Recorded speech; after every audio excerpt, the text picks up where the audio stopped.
ఒక calm quiet 5 minutes 5 minutes calm క్వైట్గా ఉంటే చాలు. చెప్పాల్సిందేదో చెప్దాం అనుకున్నాను కానీ ఒకడేమో వచ్చి పేపర్ అంటాడు, ఇంకొకడేమో ఫోన్ చేసి మా బ్యాంక్ ఆమె ఫోన్ చేసి సిగ్నేచర్ మర్చిపోయి అంటది. అబ్బా అసలు ఆదిలోనే హంసపాది ఇన్నాళ్ళ తర్వాత బ్లాగ్ షూట్ చేస్తుంటే. ఎనీవేస్ అదంతా పక్కన పెట్టేద్దాం. లాస్ట్ ఫ్యూ మంత్స్ నుంచి నాకు చాలా దారుణంగా జుట్టు అనేది షెడ్ అవుతుంది. సీజనల్ షెడ్డింగ్ అనమాట. అంటే ఇప్పుడు మనం అన్నీ కరెక్ట్గా చేసినా కూడా ఒక్కొక్కసారి జుట్టు అనేది షెడ్ అవుతూ ఉంటుంది. దానికి మనం ఏం చేయలేం, ఎందుకంటే హెయిర్ ఫాలికల్స్ కూడా స్టేజెస్ ఉంటాయి. పెరిగే స్టేజు, సస్టైన్ అయ్యే స్టేజ్, అంటే ఊడిపోయే స్టేజ్ అనమాట. సో ఇప్పుడు నాకు ఆ ఫేజ్ నడుస్తుంది అనుకుంటా. చాలా దారుణంగా ఊడింది, క్లమ్స్లో ఊడింది హెయిర్ అయితే.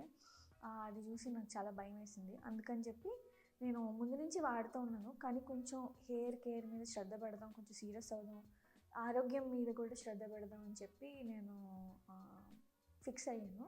దానికోసం అని చెప్పి నేను ముందు ఇలానే హెయిర్ ఫాల్ బాగా ఎక్కువ ఉన్నప్పుడు రోజ్మేరీ హెయిర్ ఆయిల్ అయితే వాడడం స్టార్ట్ చేశాను. యాక్చువల్గా చాలా బాగా పనిచేసింది నాకు. మధ్యలో నాకు బద్ధకం వచ్చి ఆపేసాను. ఇప్పుడు మళ్ళీ అది స్టార్ట్ చేద్దాం అనుకుంటున్నాను అనమాట. సో రోజ్మేరీ ఆయిల్ అనేది మనకి యూజువల్గా పెద్ద పెద్ద బాటిల్స్లో అమ్మరు, ఇట్లా చిన్న చిన్న బాటిల్స్లో ఎసెన్షియల్ ఆయిల్ అమ్ముతారు అనమాట. ఎసెన్షియల్ ఆయిల్ అంటే చాలా కాన్సన్ట్రేటెడ్ ఫామ్. ఇది మనం ఇలానే హెయిర్ మీద యూజ్ చేయకూడదు. ఇట్లానే యూజ్ చేసామంటే ఫస్ట్ మనకి ఆ ఘాటుకి తలనొప్పి వస్తుంది ఫస్ట్ అయితే ఇమ్మీడియట్గా. అది కాకుండా ఇప్పుడు మనం హెయిర్ గ్రోత్ కోసం వాడుతున్నాం కదా, ఇలా కాన్సన్ట్రేటెడ్ ఫామ్ యూజ్ చేస్తే అది కౌంటరాక్ట్ చేసే అవకాశం కూడా ఉందన్నమాట. అంటే ఉల్టా జుట్టు ఊడిపోద్ది. సో అట్లా కాకుండా ఉండాలి అంటే దీన్ని మనం డైల్యూట్ చేయాలి. సో యూజువల్గా ఇది ఎసెన్షియల్ ఆయిల్ అంటారు, కాన్సన్ట్రేటెడ్ ఫామ్ అనమాట. దీన్ని డైల్యూట్ చేయడానికి మనకి క్యారియర్ ఆయిల్ ఒకటి కావాలి. క్యారియర్ ఆయిల్ ఏంటంటే దీని తాలూకే ఎసెన్స్ని క్యారీ చేసే ఆయిల్ని క్యారియర్ ఆయిల్ అంటారు. ఈ క్యారియర్ ఆయిల్ వచ్చేసి మనం ఎలా చూస్ చేసుకోవాలంటే మన హెయిర్ టైప్ని బట్టి చూస్ చేసుకోవాలి. ఇప్పుడు డిఫరెంట్ పీపుల్కి డిఫరెంట్ పోరాసిటీస్ ఉంటాయన్నమాట. దానికోసం మీ హెయిర్ ఏ పోరాసిటీలో కావాలంటే హెయిర్ పోరాసిటీ టెస్ట్ అని ఒకటి ఉంటుంది అనమాట. మీరు వెళ్ళి గూగుల్లో చూడండి, మీకు అర్థమైపోతుంది. బేసిక్గా ఏంటంటే వాష్ చేసి ఏ ప్రోడక్ట్స్ అప్లై చేయని హెయిర్ తీసుకొని ఒక గ్లాస్, క్లియర్ గ్లాస్ ఉంటుంది కదా, ట్రాన్స్పరెంట్ గ్లాస్, ఆ గ్లాస్లో ఫుల్గా నీళ్ళు నింపి ఒక ఫ్యూ స్ట్రాండ్స్, 1 or 2 స్ట్రాండ్స్ మీరు ఆ గ్లాస్లో వేసి చూడాలన్నమాట. సో అది అస్సలు సింక్ అవ్వకుండా అలా సర్ఫేస్ మీద ఉండిపోతే అది లో పొరాసిటీ. కొంత టైం తర్వాత మెల్లగా సింక్ అయితే అది మీడియం పొరాసిటీ. వెంటనే ఇట్లా టపకని చెప్పి కింద పడిపోతే అది హై పొరాసిటీ హెయిర్ అనమాట.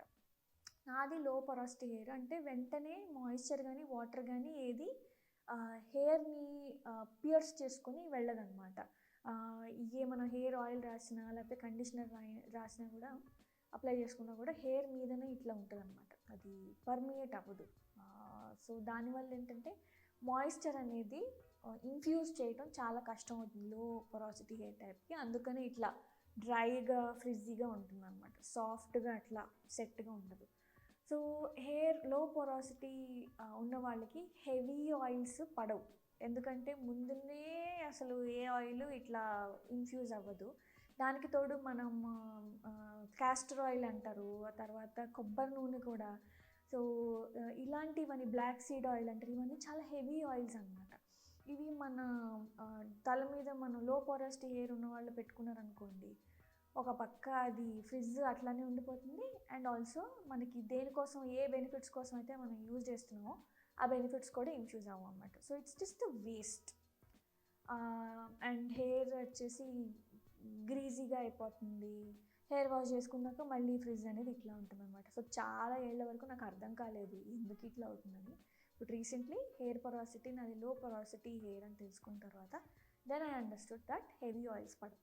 మరి ఏ టైప్ ఆయిల్స్ పడతాయి అంటే హోహోబా ఆయిల్ ఉంటుంది అనమాట. నేనైతే పర్సనలీ హోహోబా ఆయిల్ యూజ్ చేస్తాను, క్యారియర్ ఆయిల్ లాగా. దీంతోపాటే ఆగన్ ఆయిల్, తర్వాత స్వీట్ ఆమండ్ ఆయిల్, ఇట్లా లైట్గా టచ్ చేస్తే లైట్గా ఆయిల్స్ ఉంటాయి కదా, ఇట్లాంటి ఆయిల్స్ లో పొరాసిటీ హెయిర్ టైప్ వాళ్ళకి పడతాయి. సో నేను ఇవి రెండు మిక్స్ చేసి వాడతాను అనమాట.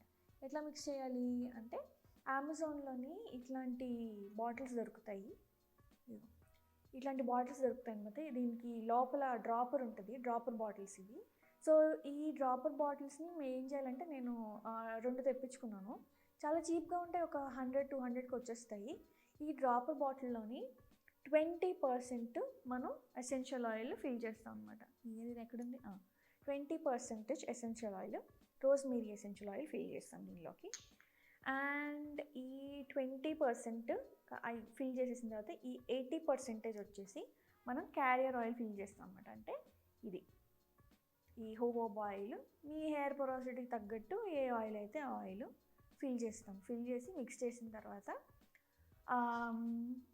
హ్యాపీగా ఇది యూస్ చేసుకోవచ్చు అనమాట. ఇదిగో ఈ డ్రాపర్ ఉంటుంది కదా లోపల, ఈ డ్రాపర్ ఉంటుంది కదా, ఈ డ్రాపర్తో ఒకసారి మనం పింక్ చేసుకొని వచ్చిన ఆయిల్ని ఇదిగో ఇట్లా మనం ఈ పాయలుగా తీసుకుంటూ ఇది ఫిల్ చేసుకుంటాము.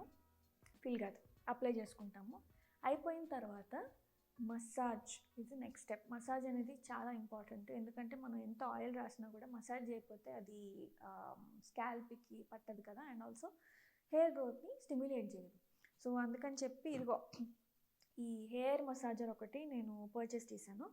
ఇదేంటంటే చక్కగా అది ఇన్ఫ్యూజ్ చేసిన తర్వాత బాగా కొంతమంది మసాజింగ్ టెక్నిక్ కూడా ఇంపార్టెంట్ ఇక్కడ. ఎందుకంటే కొంతమంది ఏంటంటే ఇలాగా ఇఫ్ యూ సీ హియర్, ఇట్లా కాకుండా ఇలాగా ఈ హెయిర్ని మూవ్ చేయటం అనేది టెక్నిక్ కాదు. హెయిర్ని మూవ్ చేయకూడదు, హెయిర్ అట్లానే ఉండాలి. మీ స్కాల్ప్ తాలూకా స్కిన్ని మూవ్ చేయాలన్నమాట. సో ఇక్కడ మీరు చూస్తే ఇట్లా అంటారు, ఇట్లా అంటే హెయిర్ అట్లా మూవ్ అయ్యి ఆల్రెడీ వీక్గా ఉన్న హెయిర్ ఇంకా ఎక్కువ ఊడిపోతుంది అనమాట.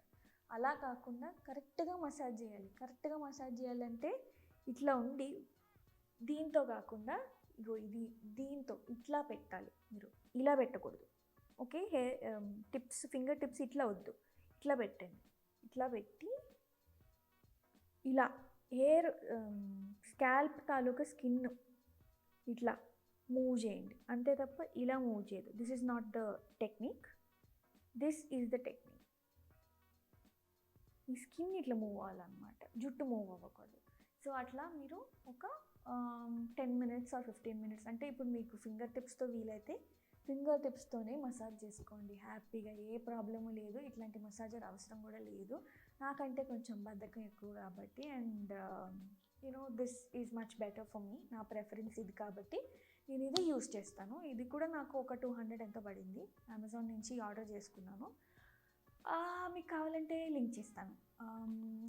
దీంతో నేను 15 minutes టైమర్ పెట్టుకుంటాను అనమాట. 15 minutes టైమర్ పెట్టుకొని హెయిర్ మసాజ్ చేస్తాను మొత్తం అంతా, టాప్ నుంచి ఇగో ఇట్లా క్రౌన్ ఏరియా నుంచి ఇదంతా కూడా ఇట్లా మసాజ్ చేస్తాను. మసాజ్ చేసిన తర్వాత ఒక 2 hours, అది కూడా టైమర్ పెట్టుకుంటాను అనమాట ఫోన్లో. 2 hours టైమర్ పెట్టుకొని and then I wash my hair. ఇట్లా 2 times వీక్కి చేస్తే అది నా ఎక్స్పీరియన్స్లో నాకు హెయిర్ గ్రోత్ వచ్చింది, అండ్ ఆల్సో చాలా ఎఫెక్టివ్గా ఉండింది నాకు హెయిర్ గ్రోత్కి హెల్ప్ అవ్వడానికి. So first step of reviving your hair is this. ఇంకేదైనా బ్లాగ్లోని I will show you another step.